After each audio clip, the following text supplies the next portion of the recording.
You are kidding me. So as you can see, during the intro of the first video that I recorded, I bashed my head twice on the desk. Just getting ready for the video.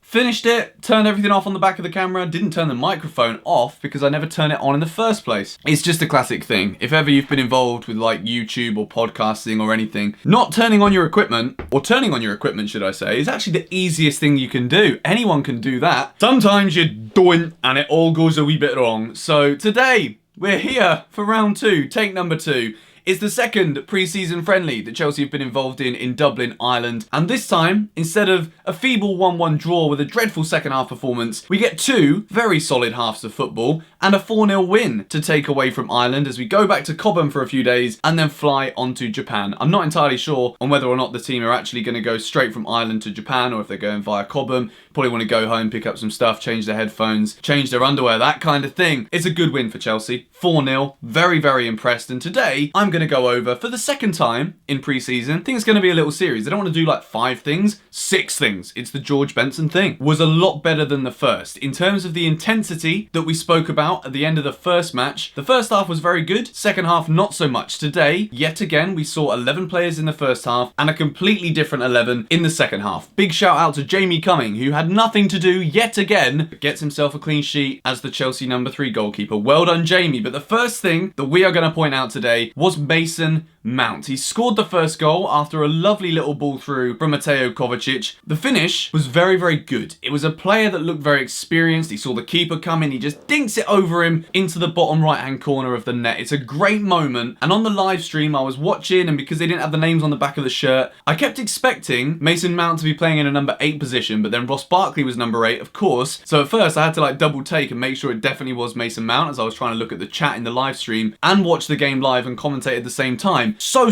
happy. Everybody in the chat was absolutely buzzing on my live stream as well. He had a very, very good half of football, Mason Mount. It wasn't just the goal that we're going to talk about. He was taking all the set pieces. A couple of times didn't beat the first man, but he was looking very confident, stepping up to take those set pieces. There were a couple of times where I thought he was going to hit one from outside the box, but he was patient. He waited for the opportunity. He was over on the right. He started on the right, drifted into the middle, ended up over on the left at times as well. It was a very strong half from Mason Mount. And the second thing we're going to talk about was a man that he linked up with a couple of times, Michy Batshuayi, a man who, of course, I always want to succeed at Chelsea after that wondrous night in the Metropolitano Arena in Madrid in September a couple of years ago. One of my favourite nights ever as a Chelsea fan. Michy was on fire. Yes, he didn't score a goal. He hit the woodwork. He forced a couple of brilliant saves out of the St. Patrick's goalkeeper. Michy Batshuayi was extremely unlucky today. He was so unlucky. And I was willing for him every time he got the ball. Every time anyone got the ball, just give it to Michy. The man deserves a goal. It wasn't to be. He came off the pitch and knew that he'd done well. He looked very confident as he came off for half time. And it's exciting. He's not been really given that many opportunities at Chelsea. He was a bit part player under Antonio Conte. He was never the first choice, but whenever he came on, he scored. He scored a few goals for Palace last season as well. And it looks as though in the 90 minutes that we've seen from Michy over those 2 games in Dublin, Ireland, it looks as though slowly but surely, minute by minute, he's getting sharper and sharper and sharper, shifting the ball from his left foot onto his right, unleashing some wicked shots. The one that hit the crossbar, beat the goalkeeper, all ends up. The other one that I really liked, Ross Barkley, who's going to be point number 3, flicking the ball over the top. Batshuayi gets his right foot on it. It's like a half little volley type thing. Great save from the goalkeeper. Almost choked on my words there. And the link-up play between him and Ross Barkley was really good. That links me on to point number 3. Frank Lampard's got a bit of a problem, hasn't he? And it's a good problem. The central midfielders, we've got a lot of them. A few of them not so great, but today, Ross Barkley in particular, and also Mateo Kovacic, who got the assist for Mason Mount's goal. He was very, very good, Kovacic, today. I think last season, we looked at his stats and it's like, he needs to provide more goals. He needs to bring more assists. He got the assist today, and the link-up play between him and Ross Barkley, in particular, in the centre of the Chelsea midfield, was very good. We saw Jorginho play in front of the defence. It's not his strongest position if he's not got someone else to the side of him, N'Golo Kante, the obvious choice for that, to be honest. But Jorginho wasn't great. He definitely needs more minutes under his belt. But Kovacic impressed me. Of course, we've signed him full-time now. It's not like it's a loan. It's not like we're going to wave goodbye at the end of next season, although we might do if he can't get in the team this year and he wants to move on. But he's a Chelsea player now, through and through, and I'm very excited because both of them are giving Frank some headaches. The good kind. Point number 4, and sticking to looking at the first half display, was Emerson. He got the second goal, always looking to get forward, and it kind of ties me into point number 5, which is that Marcos Alonso, I don't understand. 45 minutes of football for Emerson. He scores a goal, he gets forward, he's linking up the play, he's making a lot of effort to make sure he does his defensive duty because that's his primary role on the pitch, Marcus. Remember that. Emerson does that, and then Alonso comes on at half time, and it's just a bit like, what? Does this guy want to be here anymore? It doesn't look like he does. It was, I was going to say an effortless performance, but it was a performance void of effort. When I think of effortless, I'm thinking like Eden Hazard gliding down the, yeah.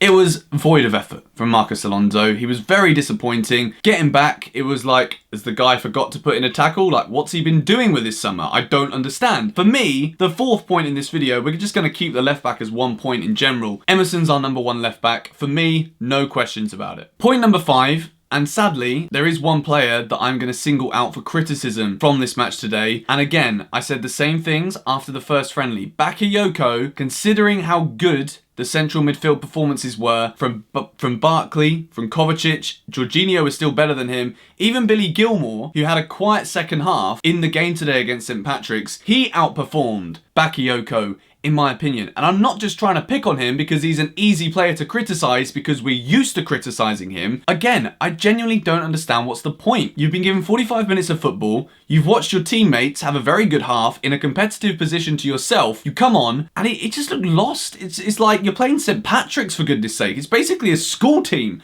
No offence, but like compared to the standard that these players supposedly are, this guy was in the France national team, for God's sake. Like, come on, Baka. I want to see you making more effort. There was one time where he literally looked up, Pedro is there, and he just passes it to Frank Lampard on the touchline. I mean, of course, if there's a central midfielder who's that good, always look for him. But he's the manager, Timmy, all right? He's not playing anymore. You can't just kick it out of play. And I think that is the 5th point for me overall. Bakayoko and Alonso, I don't think they're good enough for this team. And I think considering how good some of the performances have been from some of the players that we've seen so far during pre-season, I think they've got to be at the bottom of the pecking order right now. And the final point I'm going to make today is that as Chelsea fans, we've been craving, needing, praying for a striker that can make us feel the same way that Didier Drogba did, that can make us feel and see the same passions that Diego Costa showed. We may not have that. We didn't find it in Higuain. He's now back in Italy, eating some nice cheese and drinking some nice wine most likely. But what we do have, and this is a positive, very good, hard-working strikers. Olivier Giroud, 110%, deserves a very strong mention. We saw that he is a world-class striker, brilliant at holding up the ball. Yes, he's not going to be able to play 90 minutes twice a week. That's not the kind of striker he is. He's always been an impact player since coming and even signing for Arsenal. He's been very similar for us as well. And I think that the 2 goals that he scored were just such class finishes. The ball in from Kennedy for the first one was very good. I think he had a good game, much better further up the field. Just as a little side note for this video,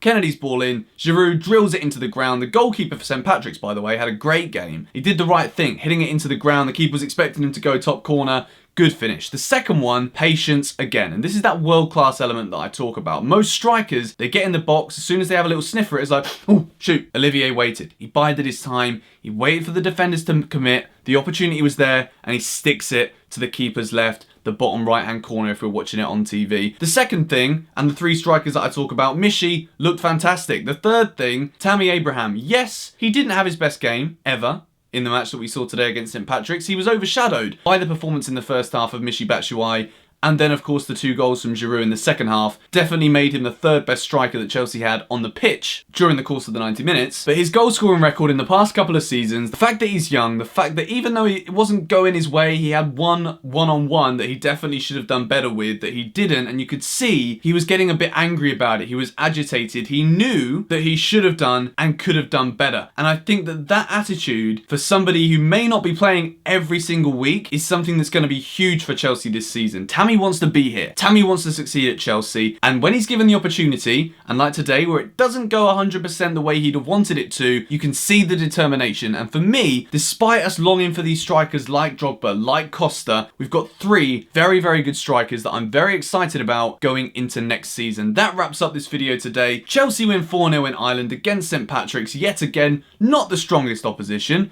but we can get excited about that. It's Frank Lampard's first win as Chelsea manager, and we go from Ireland to Japan for some bigger and tougher fixtures where we're really going to start to see what this squad is like that we're going to be seeing next season under Frank Lampard in the Premier League, the Champions League, and everything else that goes with it. Thank you guys for watching. If you want to go back and watch the stream and see my live reactions to the stream, I've actually timestamped it and left it in the description of the live stream so you can go and see the best bits. As well as that, I uploaded a video yesterday morning that didn't seem to get seen by as many of you, which was about the race for the top 4 and 3 teams that I think can really try and break into European football next season in the Premier League. So if you haven't seen that yet, be sure to go and check that out. We're almost at 5k subscribers. I don't know what I'm going to do for it. I don't know if I'll do anything. I just think that keeping up these daily videos right now, I'm absolutely loving it. And to see all of you guys commenting and everything on everything I post has just been such a refreshing feeling for me here on YouTube. But yeah, thank you guys for watching. I hope I put the mic on this time. If I didn't, I'm a flipping idiot. I will see you all later. Bye-bye.